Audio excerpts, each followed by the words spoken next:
My parents were appalled when they learned that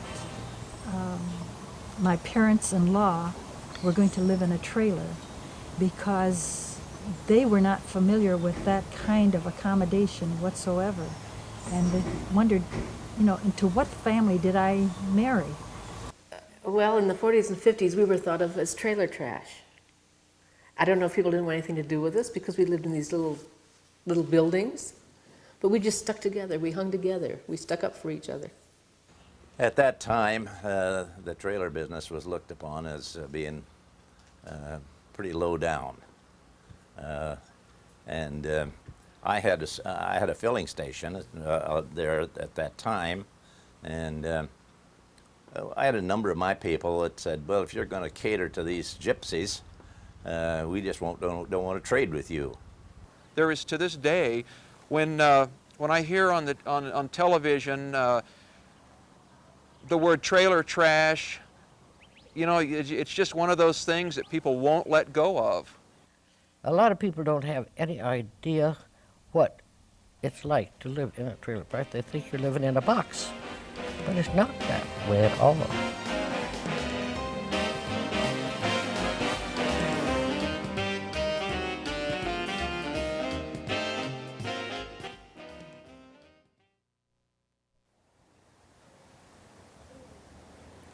In 1927, this was Daniel Thompson's auto court. It's been running continually since 1927 as a motor court, campground, trailer park. And 2.5 years ago, my partner and I, Rita Personette, bought this property to store 3 trailers on that we were collecting. We very shortly had the idea to rent them out for overnight guests. And at this point, we have 7 trailers that we have as rentals by the night, week, or sometimes a month. And we have other trailers that we have in storage that will be restored and put on this property. The trailers are all furnished in the vintage of the time with dishes and coffee pots and radios and so on. And so it really is, it's turned into what people have called a living museum.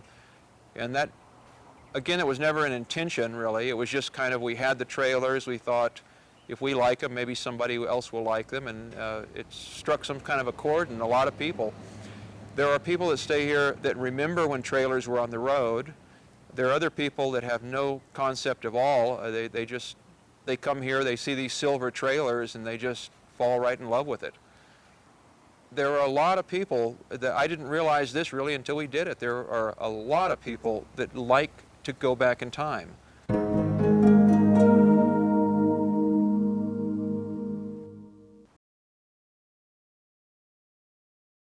The trailer park really started as not really as a trailer park. This place here was started as a motor court. It was Daniel Thompson's auto court. And what that meant was that they were anticipating you to be driving, you're traveling from someplace to someplace, you need a place to stop, you have your automobile, and you drive in here and you either have a tent that you can camp with. A lot of times tent camping was free. It was back in the days when things were a little different. So, if you came in here in 27, Daniel Thompson, you had your family and all you had was a tent, he might say, yeah, you can pitch a tent out here. He probably wouldn't have minded. By the mid-30s, a lot of people were traveling with trailers. So these auto parks then became campgrounds and trailer parks. In 1935, about half the trailers were homemade or made by plans, and the other half were manufactured. And so this was very typical of that. This is a homemade trailer. However, it was made where the fellow sent in some money. He got the plans, and then he actually did his own plans too. He modified plans, because I have seen the original plans for this trailer, and it's a little different than what the final product. He added some things to it. The original trailer didn't have crank down windows, but he had access to roll down windows, and he had access to a lot of other little automobile trim parts that he put on this trailer. In this particular mobile home park, trailer park, my family came and started coming down here in the mid-20s. My father's father built his first trailer. I don't think there were too many commercially made trailers in those years. So they were handy enough and made homemade trailers that lasted many, many years and put on many, many miles. The first trailer was built by my dad and with my interference as a young kid, and that would be back in about 1935, 36. So it was a homemade trailer, and we used it to go north to the Asabo fishing, and we used it on weekends instead of a tent.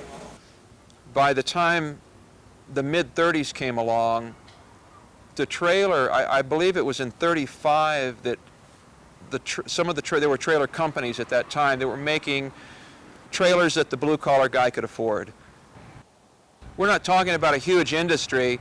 It was something that some guy could do in his backyard, making these trailers, and then other people actually took it to a warehouse level.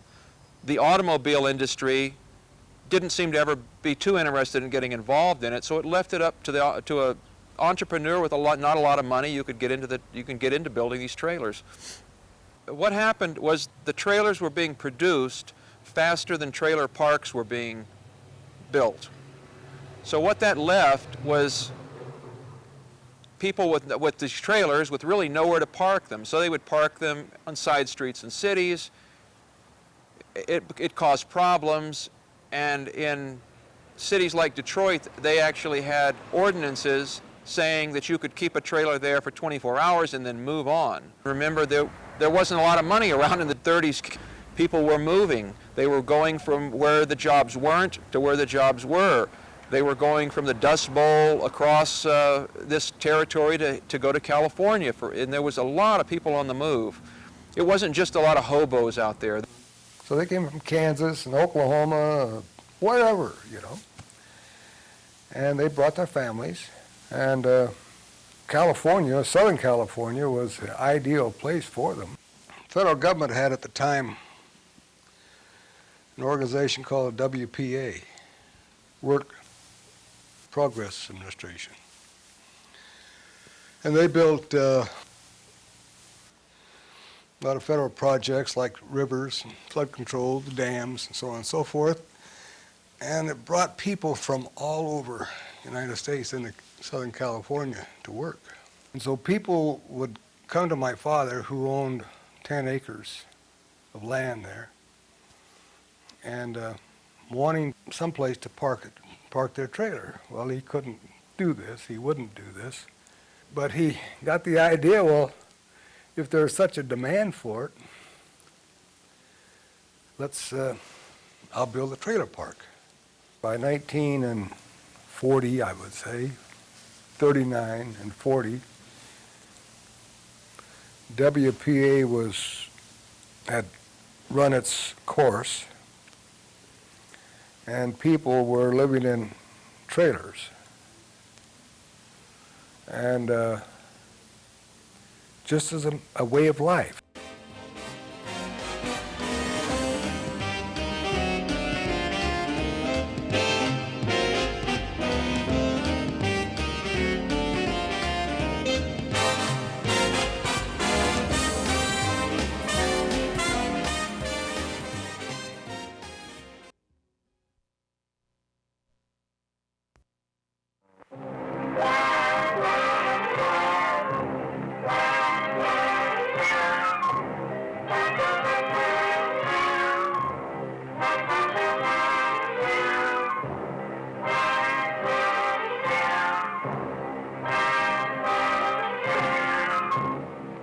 No defense worker in America is expected to endure the evils of substandard living conditions.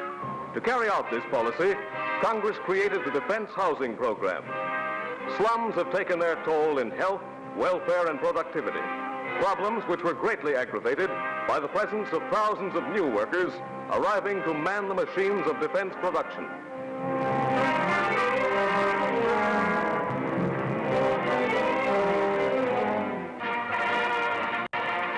Homes on Wheels, flying squadrons to plug the gap of immediate housing needs. A new adventure for sturdy families who have answered the call of production.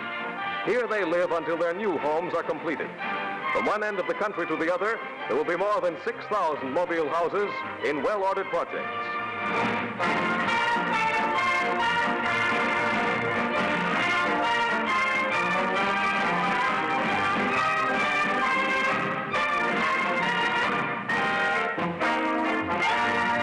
A large amount of people lived in trailers during the wartime period. Before the war, there were 800 trailer companies. After the war, there were 80, something to that effect. However, the people that got stuck in there were companies like Vagabond and even Covered Wagon and some of these bigger companies that hung in there. They were able to go to the War Department as a group of manufacturers and petition the War Department saying that this is an essential material. The trailer is an essential, it's a living quarters. Right at that same time, what was happening is defense plants were being built overnight. Out in the middle of nowhere, in the hills of Tennessee, there was a defense plant. There was no housing. Well, this immediately filled the bill. And when the war was over, the trailer companies that existed, that's pretty much when the trailers split into two distinctive groups. As the industry started to split, it was easier and easier each year that went by to say that's a mobile home, that's a travel trailer.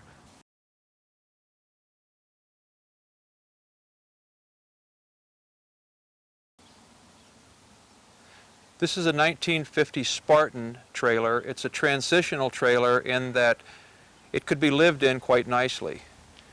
And you could travel with this trailer, however, there aren't the typical traveling amenities like gas light and 6-volt lighting. This trailer actually has only electric lights. It has an electric water heater.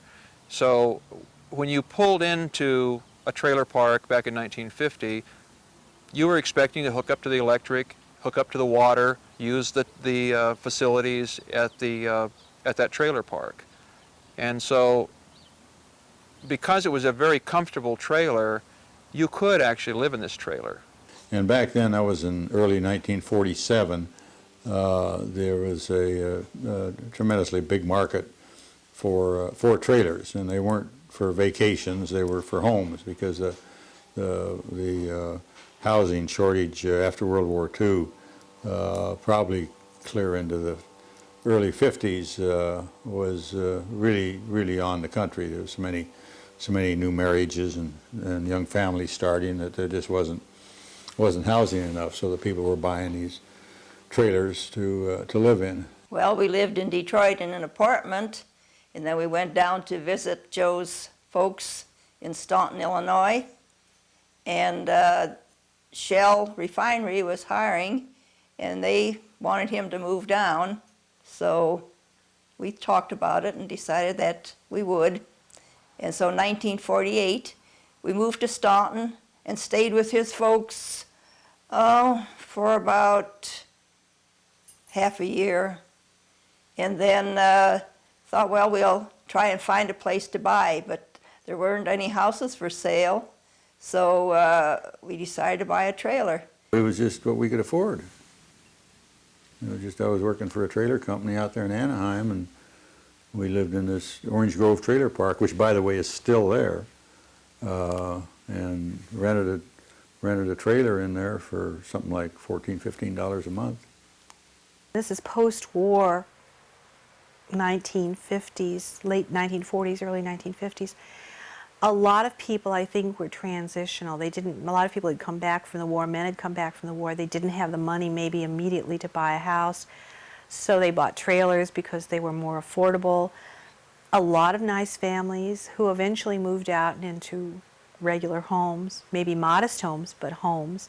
It took a while for the housing industry to get started, and as it got started and people could buy a regular home, they did. What kept us in the trailer park, I think, was because my father was a carnival worker and did seasonal work, usually driving a cab or working in a factory. And my mother then worked also. But we never I don't think that we ever got to a level where we really felt like we could afford to move into a house.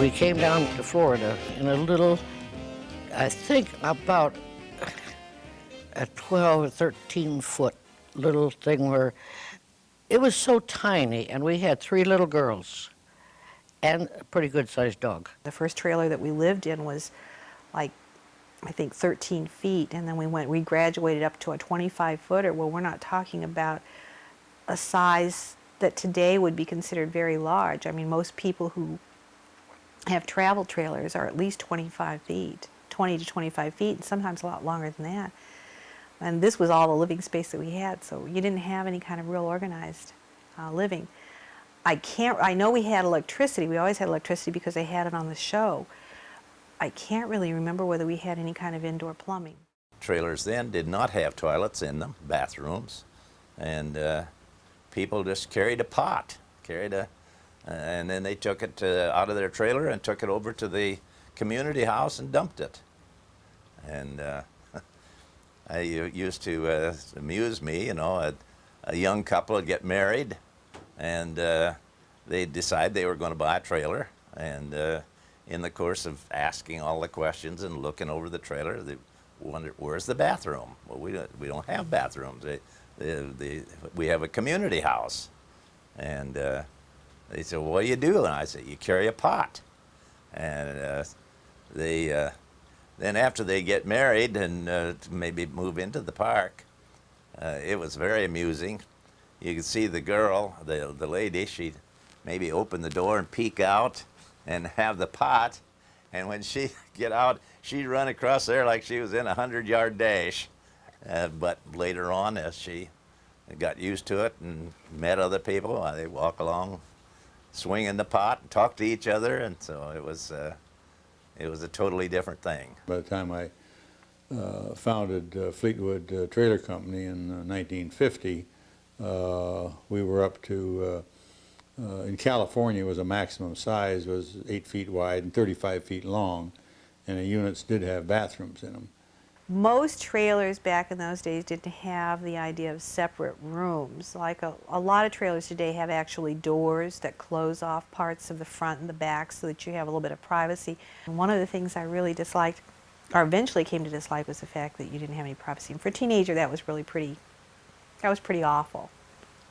And I didn't have any place to study. When I studied, it was always in the back bedroom because it was the one room I could get to and close off because my parents did have a door to their room. And I would just go back. I mean, I used to go back there and study Latin because it was the only quiet place in the house. The state of Indiana required that there be a minimum of 10 feet between trailers for safety reasons. And so naturally, with the windows open, we didn't have air conditioning then. With the windows open, if somebody got a little noisy or maybe drank a little more than they should, or got into a family argument that got a little loud, those things had to be worked with, reckoned with. The only type of disruption there was. Once in a while, somebody'd go out after payday on Saturday afternoon or Saturday night and hang one on. Come home and continue to enjoy themselves. But it didn't take long before that was over because they finally passed out.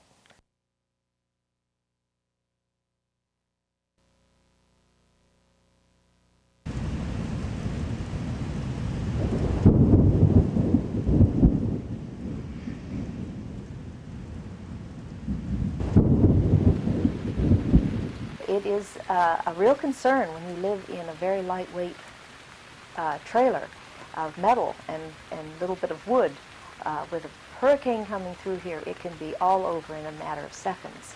I remember one time as a youngster being in the old trailer on 12th Street and sleeping in that metal cabana. Now, if you can imagine what it's like to go through a small hurricane in a metal cabana and the noises, I thought for sure we were all going to die. When you're living in an all-metal house and it starts hailing, it sounds like, you know, you've got people doing the Mexican hat dance on the top of your house. That was bad. And then the other thing is that trailers rock terribly in wind. We had a couple of really severe storms where trees snapped and branches would break off of trees, and I always thought that, you know, the trailer was going to get flipped over or roll down the hill or something like that. There was another very, very bad hurricane about 1960. I think it was Donna. And at that time, I do remember that there were many, many catastrophes here. Many of the parks lost everything. Lives were lost, including naturally the trailers were picked up literally like pieces of tin cans. At that time, I didn't know that tornadoes seemed to pick out trailer parks and hit them.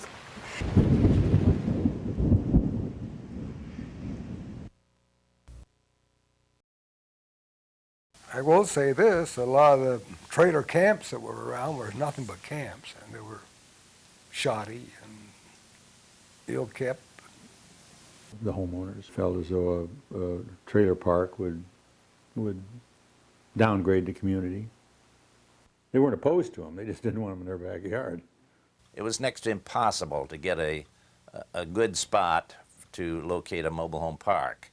The zoning people would put you in a commercial area where you were surrounded with railroad tracks or factories or whatever else. But it was beginning to be a very profitable thing, so investors went ahead and put them in there. I got in it because my father-in-law became ill, and he and my mother-in-law decided to move to Florida when he could no longer work. And we bought a 34-foot Spartan, and it looked like a good business when we got down there. And they had relatives that lived in California, so we came out here and decided it'd be a good business to get in. We were unpopular with zoning people. We always ended up next to the junkyard or the freeway or the slaughterhouse. As time went on and investments got bigger and they became more influential, then they got changes in the zoning laws that permitted much better sites. It was a park in Laguna Beach. It was a terraced park with ocean views. It had been built in the mid-50s, 54, 55. It was a nice park. It was one of the Class A parks, really, at the time. Everybody had views of the ocean. And no matter which space I rented, everybody says, I'm sure glad I have the best space in the park. By the time that the 10 wide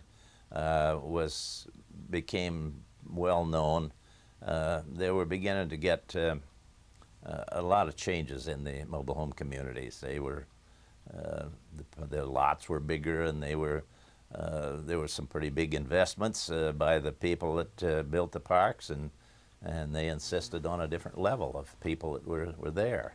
The increase in cost of the homes that are put in there, as well as the cost of developing the site, just naturally demanded that if they were going to keep a good image, that they had to enforce some very stringent rules. Everybody had to maintain their plot of ground that they lived on. Neat and clean, the patios, they all had concrete patios. The patios were clean and neat, and they all had awnings, skirting around the bottom of the trailers. No laundry hanging out on the clotheslines. We took several surveys of neighbors that were around parks we had built in the 60s, and they loved us as neighbors. We were quiet. We kept our properties nice. We weren't bothered by crime. It was a enclosed community. In fact, it's one of the first parks that I took trailer out of it. It was Laguna Hills Park for mobile homes. Mobile homes was better sounding, and people liked that better. It was more saleable. Subsequent to that, now they've changed to manufactured housing, which is a real mouthful. And I'm not sure that we have the right terminology yet for sales. A lot of people say a mobile home's a mobile home no matter what you call it. But the industry does need to change their image.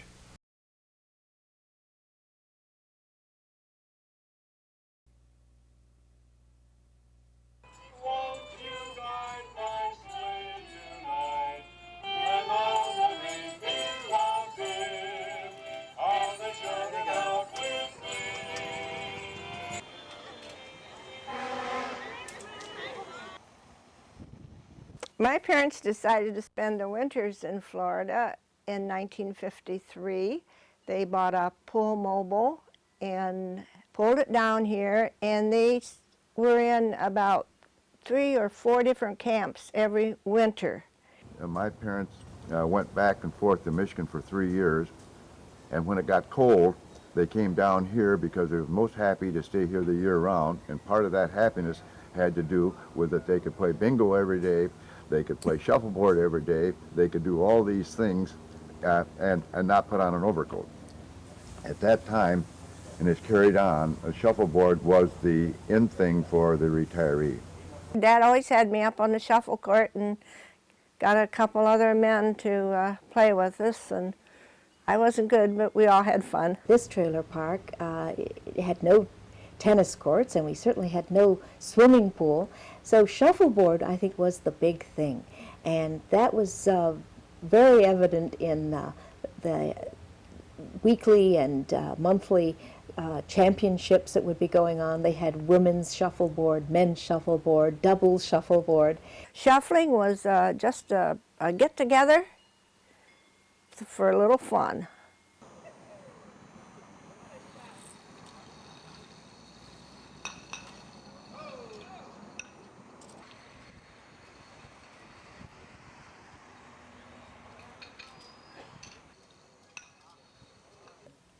At one time, right across the street, and just where the last of the 2 trailers that are across the street there, one of the owners, I can't remember which one, he said something about, if you have to have a shuffleboard court, I'll put one in. But you better use it. And if you don't use it, I'll tear it down and use it for something else. Well, somehow or another, we never got the shuffleboard court.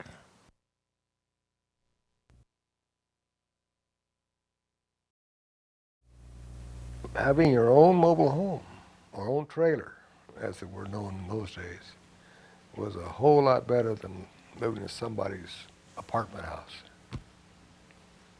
A trailer is yours. Once it's paid for, that's yours. Where apartments, all you have is a piece of paper. Mobile home or trailer, you had a yard, you had a place to park your car. You could grow a little garden if you wanted to. I mean, it was yours. And it didn't cost you an arm and a leg. You can pay for a lot rent and buy a very economical trailer, sometimes secondhand, and then pay your utilities. You have a very nice little place to live without having to carry a mortgage, having to pay land taxes, and so on. And so today people still live in trailers because it is an economical way to exist and to live. Most of your growth, your communities that where the growing took place would never have got started without mobile homes. Take a place like Green River, Wyoming, for crying out loud. There wasn't enough going on there to make any sense for anybody to come in there and put in a Levitt type community, because there just wasn't that much there. But the people with the mobile homes just came in one by one to where pretty soon Green River, Wyoming is 90% mobile homes, and it's a good-sized town, And today, now, most of those mobile homes are gone, and they're living in pretty nice site-built houses. But without the mobile home for a starter, it never would have been there. We thought we'd probably have to have a house sometime. And so we looked at houses. We looked at houses already in existence. We looked at subdivisions. But the more we looked, the more content we were with what we had. There was a very strong sense of community in trailer park living. People really looked out for each other, and there was a family feeling here. You know, in proximity we were very close. So I think it was natural for the community to be very close-knit. People aren't as friendly in the neighborhood as in a trailer park. There you don't have the work. You have what you clean up, you can do in about 10, 15 minutes, and you're out talking to the other people. Many times people, and especially the elderly who had retired, maybe they didn't even have an automobile. They had to depend on the neighbor to take them to the doctor, or perhaps even to go for groceries. And I see that still evident today. Even with the Depression and during the war, when we had a service station and gas was rationed, and we were just making do, and that's about all, and trying to raise 3 kids. But all of a sudden, things start getting a little better at a time. Do the best you can and work toward tomorrow. And that's what happened. It just got better and better and better for us through this vibration of living in this mobile home. And I wouldn't live any other way for anything in the world. It was a bit of America, small town America, like life used to be.